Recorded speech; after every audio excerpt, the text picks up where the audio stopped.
can provide to our customers, frankly, the more important we are to them.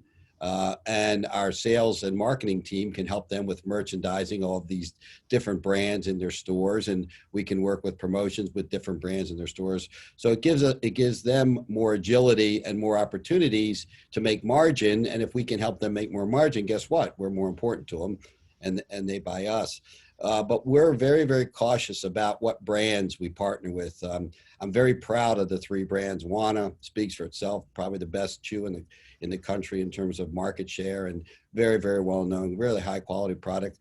Dixie, one of the early pioneers, really great products too. And Caviar is a specialty product, and it's got huge acceptance in Maryland. So they're all brands that we view as consistent with our brand from a quality standpoint. We view ourselves as a premier, or a premium, I should say, products manufacturer. And so one of the first rules is, does your brand meet your brand image? Does the brand you're buying or licensing meet it? Because you wouldn't sell Hermes in a Kmart, right? It's a mismatch of brands, and you'd confuse consumers and probably not sell very much of it. So we look very closely at making sure that there's a good alliance there. And then, culturally, the people have to fit with you, and because you're going to get married. It really is a marriage when you start doing it. And we're very fortunate that in our case, we've got three very good partners, but we're always looking for additional high quality brands. And in addition now, because we have seen the benefits of licensing other people's brands, we're beginning the process of licensing our brands to other folks, particularly in markets that we know that we're not going to anytime soon, primarily west of the Mississippi. So hopefully we'll be able to announce in relatively short period of time that some of our medicinal products are going to be available in other states, manufactured by licensing partners. Oh, that's great. So is that the same, or a little different from the investment fund and the franchise model that you put out? There's been some marketing and press on in the past couple of months. Is that? Yeah, that's very different. That's very different. I mean, the licensing business is just leveraging technology we have and are making and using and taking it to new markets. One of the things that struck me when I first got into this industry was the amount of people that were retailers that had no retailing background. There's a large number of dispensary owners that really are passionate about this industry and about the value of this plant, but they weren't a retailer. They were all different kinds of things. And when you look at the stratification of the market, almost as in every market, in Maryland here, 20% of the dispensaries are enjoying about 70 to 80% of the revenues. So there's a lot of people out there that I think could benefit from a very prescribed system of retailing that allows them to have to not worry about all of the revenue generation and marketing and accounting and inventory purchasing and so forth. What they can focus on is being the best, merchant to their customers, and really create a really strong personal relationship with their customers, so they build their volumes through that customer engagement. That's what franchises really do. So about 2 years ago, we began exploring creating a franchise of our wellness center, which has been very successful in Timonium, Maryland, and is one of the top revenue producers in Maryland. Yet, we don't advertise. We don't really do promotions of any great amount. We do some, but our strategy is really about the customer experience. It's a very different experience. For example, a pharmacist is heavily engaged in running the location, is our clinical director, does a lot of consulting with patients and so forth.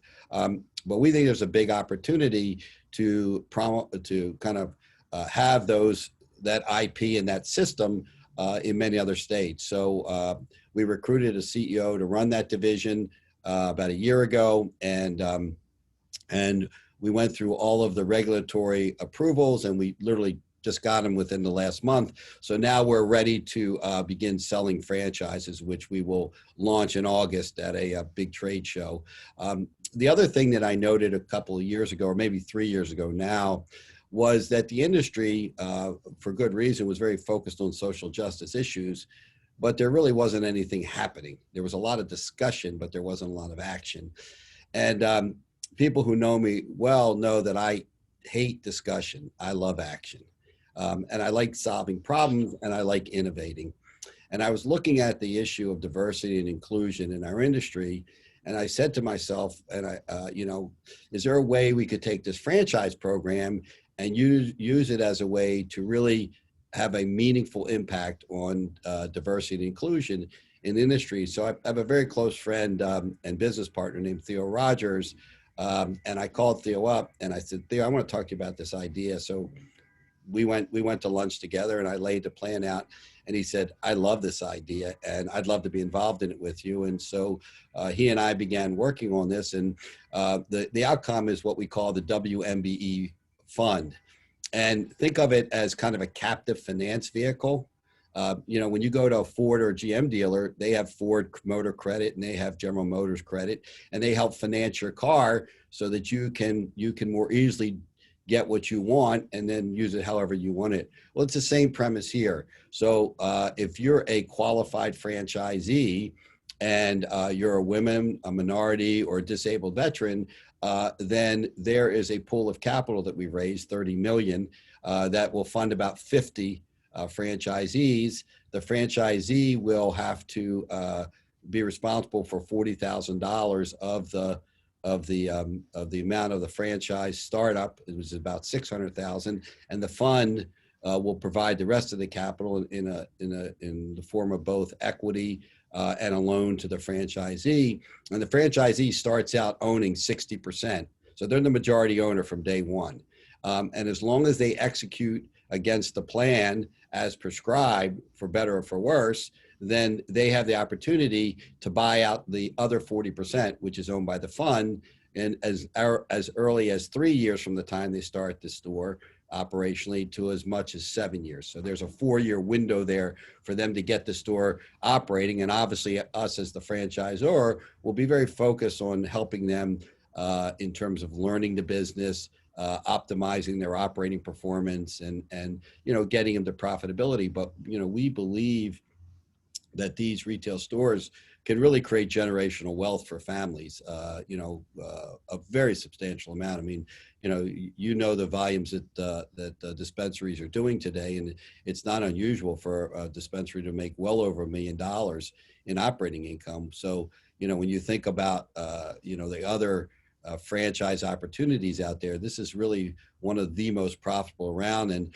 we were fortunate to seek some consultants who had very strong and deep franchise experience. And one of them, who did a lot of work with us, liked it so much that he actually invested personally in the fund.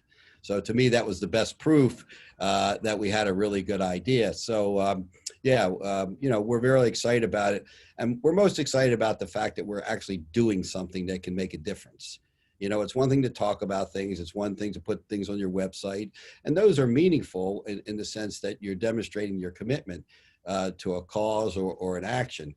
But really, kind of taking that next step and doing something that is measurable and actionable in a material and real way, we think that's pretty exciting. So I'm personally extremely proud of this. And our team has done just a great job of developing all aspects of the plan. And I'm really excited. I mean, I think people are going to have great opportunities and are going to, frankly, just make a lot of money for themselves and their families. And I think that'll be a great thing. And I think it will. What I'm hoping more than anything else is that our leadership shows others the way. It took us quite a bit of time to figure this all out. It was not very simple. And the fund manager is a very bright guy named Jarrell Registry, who's kind of a math whiz. And, he spent a lot of time modeling this thing out and figuring out all the different aspects and working with me and some other folks, Theo Rogers, as I said. So we're very comfortable that we know we have a winning formula.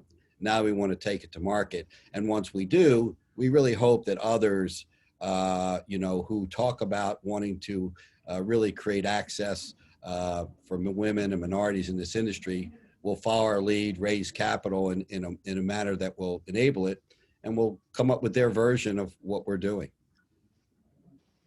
It's a really innovative approach here with the marriage of the franchise and the fund together, Hmm. because what that sort of allows, to the first part of your statement there about the challenges of retail. Oftentimes people think retail, is just as simple as having a good product and then flinging open the doors, and getting the right product on the shelf, and all the other challenges that come along with it is something that they perhaps realize after the fact, or underestimate. And it can lead to some of the sort of distributions that we see, as you were mentioning, the 80-20 distribution in Maryland, a small portion of the retailers holding the lion's share of the market. Hmm. But then marrying that knowledge base that you can share with new retailers with the financing, which is oftentimes the biggest barrier to entry Hmm. for new Hmm. entrants for the program. Putting Hmm. that together can be, I think it's a fantastic and innovative approach here. So, are there particular states where you're hoping to roll that out, or focusing on the first entrance there for that program? Yes, of course, Maryland, Virginia, New Jersey, Pennsylvania, Ohio, Michigan, Missouri, Illinois, Massachusetts. I think those are the states we've all filed all of the necessary documents in to be able to franchise. There may be one or two more, but it's a pretty significant. But other than Missouri, everything's east of the Mississippi. We're kind of focused on the eastern half of the country versus the western for this project, at least initially. So. Well, so that access to capital part is, there's an interesting tie-in here between another a financing transaction that you've done recently, Hmm. on behalf of Curio. Obviously, the reason that access to capital is such a problem is that most, if not all, of these cannabis businesses, with very few exceptions, have access to traditional sources of financing. You Hmm. with very, very few exceptions, cannot walk into a bank, and get a loan like you would for any other kind of business. Um, and Meanwhile, Curio recently put out a press release that you've put together a $26 million mortgage, from a traditional source of financing, from Severn Bank here in Hmm. Maryland. And Hmm. obviously, that's something that's been a long time in the making, and took a lot of effort, I'm sure, from Severn's part, but also from your part. And you sort of, can you just walk us through that, what the lessons you've learned from that process? Do you think that traditional, banks, credit unions are going to be more open to this, to financing the cannabis industry in the future? Hmm. Um, what are some of the challenges that continue to exist? How come a mortgage loan versus another type of financing? Just can you walk through some of the lessons you learned Sure. there? So you may remember when I first started speaking, I indicated that I had been a commercial banker for about a decade. So I know a little bit about banking, but like everything else, that was a long time ago and things change a lot. So in 2015, when I was looking at this business, I went and read the regs to see, I'd read some things that banks could participate, but it seemed fairly onerous, and I couldn't get consistent answers. So I read the regs, and what I realized was banks could absolutely participate, but there's an administrative burden that's very significant, and the consequences of noncompliance are draconian for the officers of the bank. So it's not surprising that somebody from Bank of America or JP Morgan or some large bank doesn't want to do this. At this point, the industry's, even if they had all of it banked, wouldn't move the dial. It's too small. But fortunately, there are entrepreneurial, kind of local bank operators, if you will, regional banks and state banks, that because of personal relationships or just, kind of their own desire to grow their business are more open to discussion. So fortunately for me, my son was in law school and the chairman of the bank of Severn Bank's son was in law school, and they met each other and decided that their fathers should meet, which is what happened. And I started talking to the chairman of the bank, Alan Hyatt, and he was very interested in the industry as a kind of an entrepreneurial new market. And then we talked about how they in fact could do it. And to his credit, he had the courage of conviction and said, you know what, we're going to figure this out, and figured out the whole administrative side. And because from day one, we were a company focused on becoming a public company. And so our financial statements are all audited. Our internal controls are strong. We have the systems to be able to run our business as a public company today, and did back in 2016 when we started. He was I guess, comfortable that we could in fact be a safe risk. And so we were the pilot company in Maryland. And once we went a few months and he got comfortable and his team got comfortable, then he went out and started soliciting, and, really, I think pretty much banks the entire industry today. And then another bank, CFG Bank, also a bank that does a lot of healthcare lending, decided they wanted to learn about it. And so they invited me and my CFO to come talk to their board in October of last year, much like I'd done to Alan's board in 2015, and got them comfortable. And so we're just fortunate to have smart bankers who are a little bit entrepreneurial and were prepared to, take on the administrative risk because they felt like the credit risk was a really good one and they weren't really going to worry too much about that. So we were very fortunate to be in that position.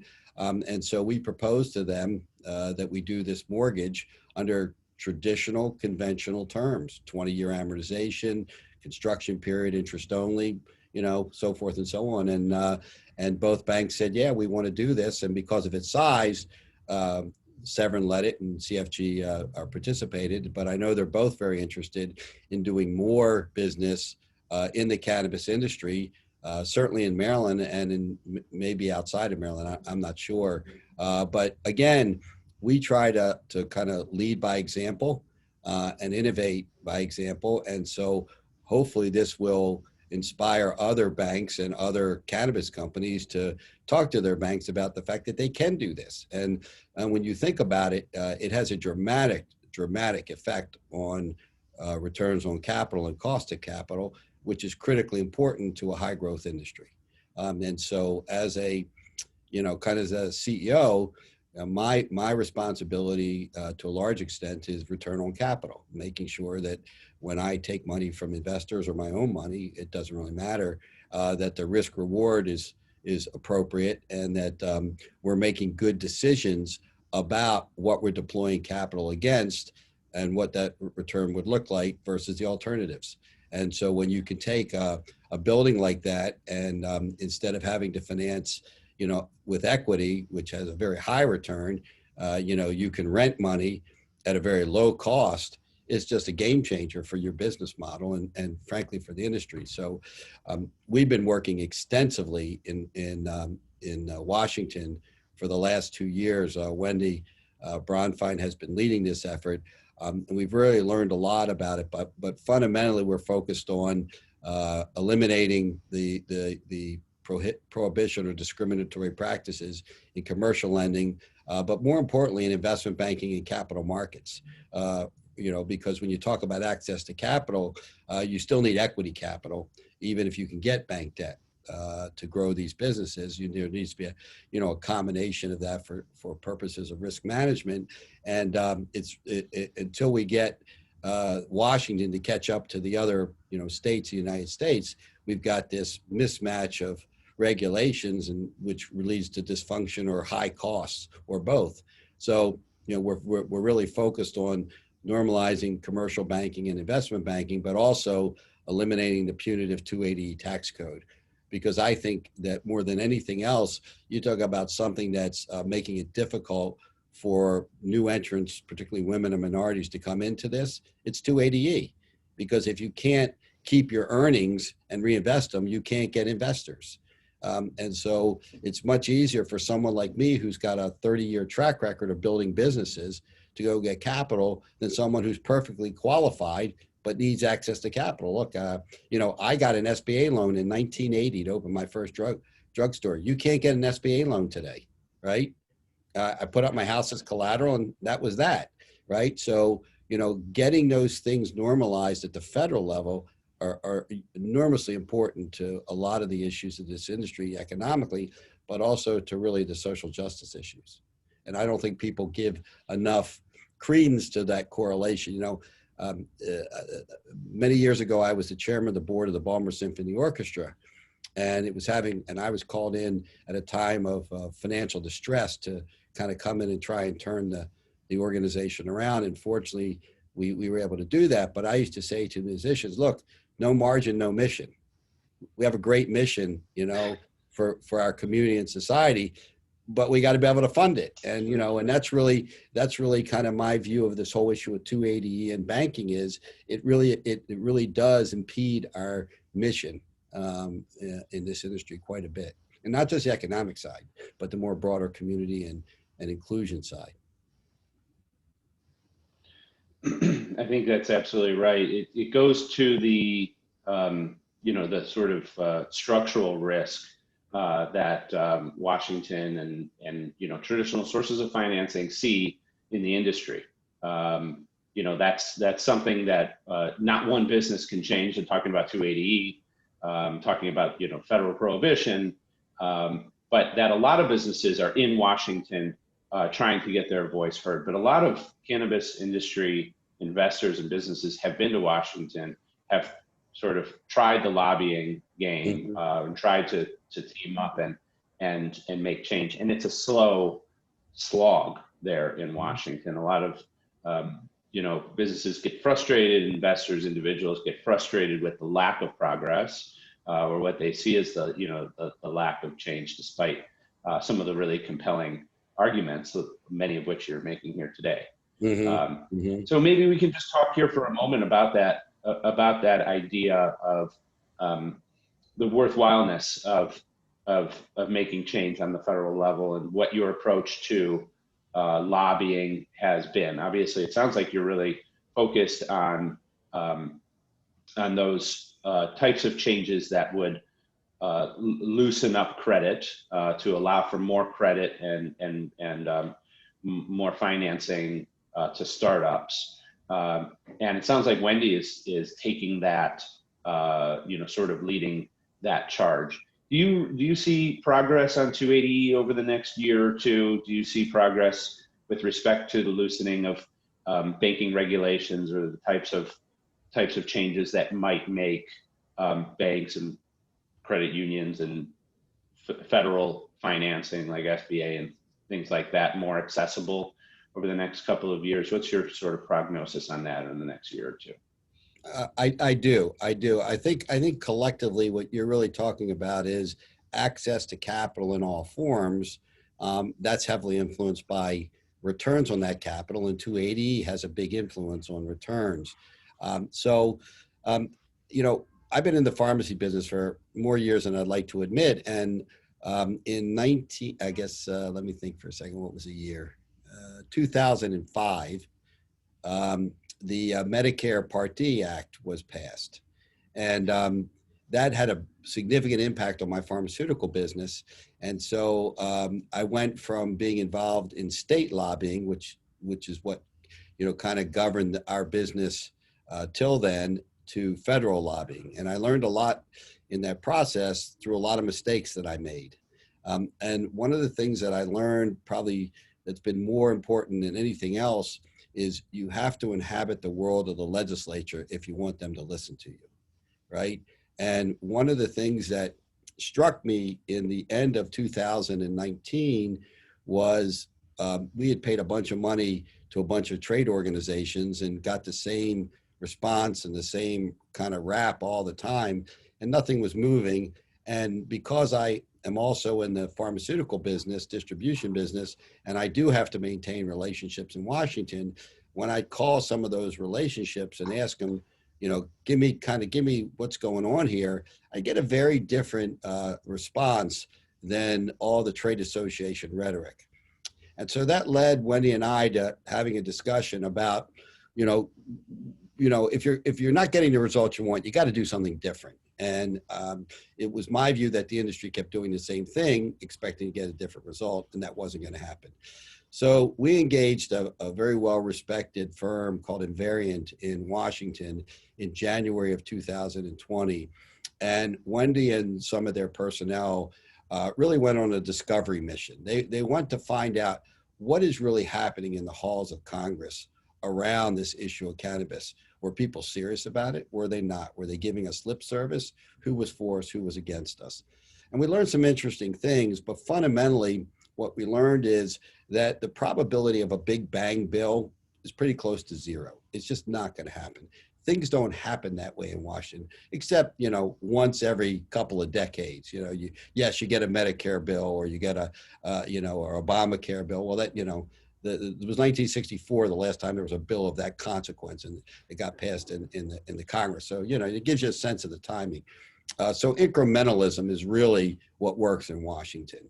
The other thing we learned is that the Democrats had one view of the incremental approach, and the Republicans had a different view of the incremental approach. And we also found that many elected officials did not conflating social issues with economic issues. They wanted them dealt with separately. And as you know, our industry has really put them all together to try and make one, defend the other, and the other defend the other, so that, is kind of two halves of a whole, but the Congress don't see it that way. And so we went about really doing a lot of diligence with Republicans and Democrats as to what they could accept and what they were interested in doing. And that led to the National Medical Cannabis Coalition, not a trade organization, but really just a coalition of like-minded people who are now working in Washington with three very specific goals. One, normalize banking, both commercial and investment banking, and open up access to capital markets vis-a-vis the stock exchanges. Two, eliminate 280E. And three, begin a systematic approach through discussion and collaboration from being scheduled to being descheduled, and having a descheduled product be covered under the nutraceutical and dietary supplement regime of the FDA. We don't want to find ourselves as a prescription drug. We want to be viewed as a, kind of a consumer product that can be regulated for safety, but really is left to the manufacturer to define. And that's what the Food and Drug Cosmetic does. So there's only three goals there. And we're making really great progress in that regard. And in fact, for example, Delegate Congressman Joyce, a Republican of Ohio, recently published a bill, and I'm proud to say that he called upon our group to ask for very specific language and ideas that would address some of the things that we're interested in. And so we're trying very hard to kind of take all the emotion out of this and just get to the facts and figure out how can we be a voice of pragmatism and one that resonates with the legislators where they live. And so far, so good. We had a conversation with Senator Wyden maybe about 6 weeks ago, and we asked him on that call what he thought about 280E in banking. And his answer directly was, I believe by next year's 420, both of those will be resolved. So I'm hopeful that that wasn't just optimistic speculation, but rather was based on the work he's doing. And he and Senator Schumer, Senator Booker are going to publish a bill probably in September. We're hearing now that's supposed to be this comprehensive bill, but I think realistically they all know that that's a messaging bill, one to kind of frame an umbrella issue from all its dimensions, and then Congress can get to work at kind of chopping away at that little pieces at a time. I don't believe there's any probability that a bill of the War Act or whatever Schumer's going to put out, they're going to get 10 Republicans for. So it's not going to happen. But you could get 10 Republicans who say, yeah, I want my constituents to be able to cash their paychecks, get their mortgages, have access to capital in a fair way, just like every other legal business in my state. And why should they have these punitive taxes, which rob them of their ability to grow their businesses or attract capital? I can live with that. So, I think that the pragmatism of the approach is, going to certainly have influence, and we'll see. We're gonna keep chopping away, and I'm expecting Wendy to have that Bronfein persistence I talked about earlier. Well, I think that's certainly a force for good. These issues, I think, can the issues that you are focused on and highlighting could really make a big difference in expanding access to the industry and just contributing to the overall health and growth of the industry, which certainly has seen a lot of growth over the last decade, but there's a lot more to go. We know that there's a lot of patients out there in states that don't have very well functioning medical programs, that don't have access, that should. There's certainly a lot of adults out there who would be interested in taking advantage of the sort of wellness aspects of cannabis in a recreational adult use regime, who currently don't. And we need healthy businesses which rely on good access to credit in order to grow and in order to bring good quality products to market. Obviously, Curio has been a great example of that. And I think a lot of people here on watching this webinar have can learn from some of those lessons. So Michael, this has been outstanding. It's 5 minutes to the hour, so we've got to wrap up. But before we go, where can people find you? Can we direct them to your website, social media? How can we follow up with you to talk more about some of these things? If, for example, if we've got some people here who are already interested on the webinar and chatting with me about the franchise model in some of those states that you had mentioned. So where do they find out more about that? Well, they can go to our website to find out more about just the franchise, and the franchise itself in mid-August will launch its own website, because among other things, it will have an online application for the people that would like to see if they qualify for the WMBE fund. So that'll be launched in concert with our full national launch of the franchise come the end of August. My email address, I believe, is on the website, but it's an easy one. It's michael.bronfein@curiowellness.com. And I'm one of those people that actually answers all my emails. So sometimes not as quickly as I'd like, but I try to be courteous and respond to everyone. And so, certainly can reach out to me there, or just call the number here at the office and someone will find me. So I'm pretty accessible. Wonderful.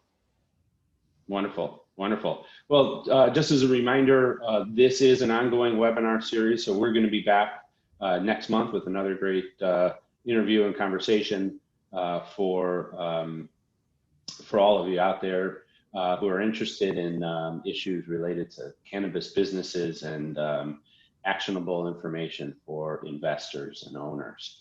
So Michael, thank you again so much for joining us today. Best of luck with the continued efforts that you're making over there at Curio, and we'll be rooting you on over here. Well, we really appreciate it, Jason. We appreciate the opportunity to chat with you today and your questions. And look, we think this is a very young, very nascent industry. And so we hope to be part of its growth, its evolution, its maturation, and frankly, its professionalism, because it's changing in a positive way. And we love being part of that. So we're really, really excited about the future and look forward to being part of it. Thanks a lot, Michael. Have a wonderful day. Have a wonderful weekend. See you next month, everybody. Take care. Bye-bye.